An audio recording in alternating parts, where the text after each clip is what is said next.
House Problem Solvers Caucus announcing its support for the $973 billion infrastructure framework that was proposed by a group of bipartisan senators last month. This bipartisan deal is not tied to any reconciliation package, which has become a major sticking point in the negotiations. I want to bring in American Action Forum president, former CBO director, and former McCain campaign advisor Douglas Holtz-Eakin. Good morning, Doug. Morning, Cheryl. So what do you make of the announcement this morning? I mean, you would think, and it always seems apparent, that infrastructure would be bipartisan, but we've done nothing but fight about this for the last 8 weeks or so. and in particular, I want to get your take on the price tag. We're under $1 trillion. Is that a good or a bad thing? Well, in the Senate, that $1 trillion really translated into about $600 billion in new spending. They're counting some things that they're already planning to do. So, you know, those are packages that are more sensibly sized than some of the numbers we've heard. But the real sticking point in the Senate was, how do you pay for it? I think that's going to be the sticking point in the House. There's a lot of concern that the Senate was an outline, wasn't really a deal, and they're trying to write the details in legislation now. That's probably going to be a difficult process, probably fall apart before it gets back together again. We may see that in the House as well. The reality is that the original proposal was to pay for it with some very damaging tax increases, particularly raising the corporate rate to an internationally uncompetitive level and risking a lot of headquarter loss. And that's not going to be acceptable. So they're going to have to find another way to pay for this, and that's proven to be the real challenge. At least there's actual infrastructure in it. And by the way, we had a congresswoman on earlier in the show who just said the same thing. She goes, how are we going to pay for this? And that's to TBD. But, you know, there's electric vehicle charging stations. Get your opinion on that. Purchase thousands of electric buses, upgrade the electrical grid. The Texans are going to be happy about that. It would also put $55 billion for drinking water, wastewater systems. But at least there's money for roads and bridges and all of this. And I think the biggest concern for many Americans as we've gone through this argument in Washington is that there's all these pet projects. And they don't want to see that anymore. People are sick of seeing, you know, pork barrel spending out of these packages. Well, the real promise of an infrastructure package is to improve the productivity of the American economy, raise wages and the standard of living, and that requires that you spend the money wisely. And these pet projects don't do that. They undercut the ability to improve the standard of living as we go forward, and they really should be kept to a minimum. I think the House and Senate took a step backward when they reintroduced the idea of earmarks this year. That was a real accomplishment to get that out of the congressional business. We'll see if we can keep this infrastructure package focused on those things that will genuinely raise the standard of living. That's a real promise that can be achieved, and then you have to pay for it in a way that doesn't undercut those increases in productivity, and that's going to be a tough two-step. Yeah, you know, it's interesting because there was a really op-ed in the New York Post this morning about John Kerry and climate change, talking about the economic transformation that John Kerry is promising.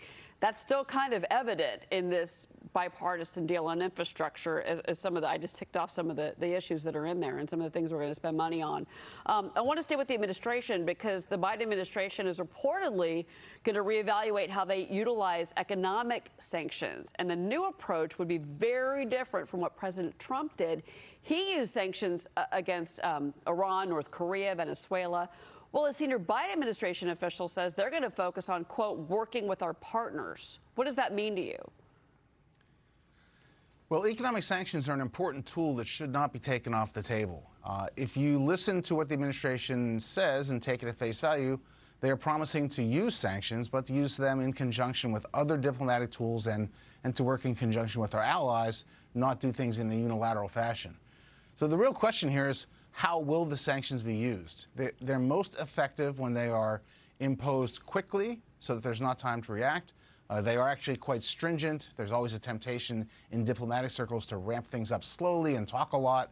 That just gives people time to avoid the sanctions and develop new ways of financing or selling products.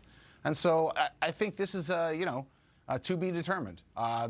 They can come up with a sanctions strategy that makes sense, but they could also undercut their effectiveness, and the latter would be a mistake. And are they willing to discuss more sanctions on Russia in the wake of this huge cyber attack, another one?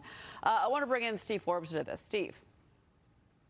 Doug, and a couple of things. One is, how likely is it that these massive entitlements that the administration is proposing, probably 6 new entitlements, will they get that through a reconciliation bill?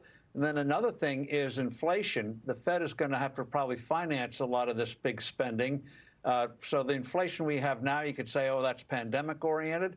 But are we going to get the old-fashioned monetary inflation as the Fed buys these bonds to finance this massive spending spree from Congress? Well, Steve, I think the chance of the 6 new entitlements is still less than 50-50.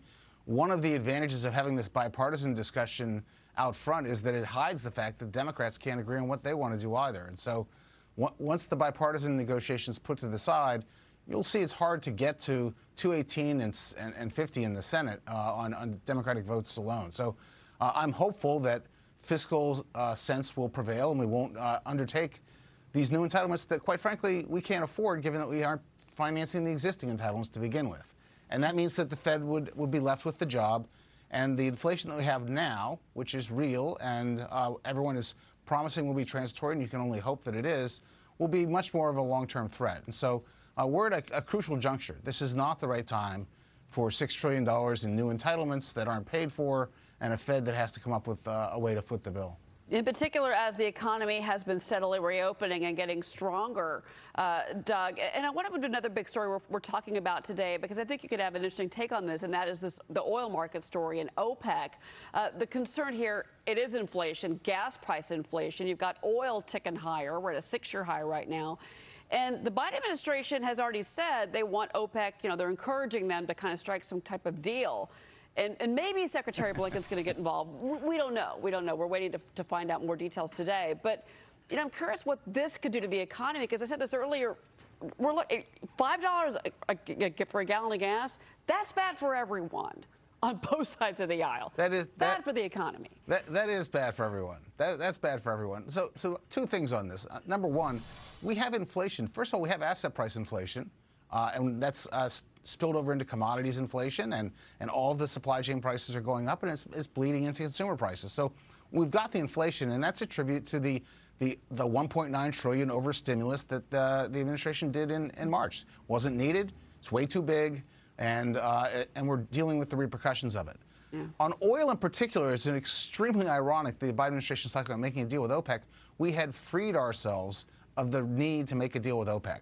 The North American energy miracle that happened in the first part of this century really broke OPEC's back, and we had the capacity to not have to worry about this. Now here we are again. So this is a really frustrating situation for those who thought we had gotten away from the exposure to oil price increases driven by supply decisions in the Middle East, and those who thought we'd gotten away from the threat of inflation. Both are back. And meanwhile, while they've been canceling XL pipeline, they're pushing back because and that's why I brought up John Kerry, because they're pushing the environmental policies in this country. When you're right, you had domestic production under the Trump administration stronger than ever, and you're right. We're back here in what, 5 months, 6 months? It's been quick.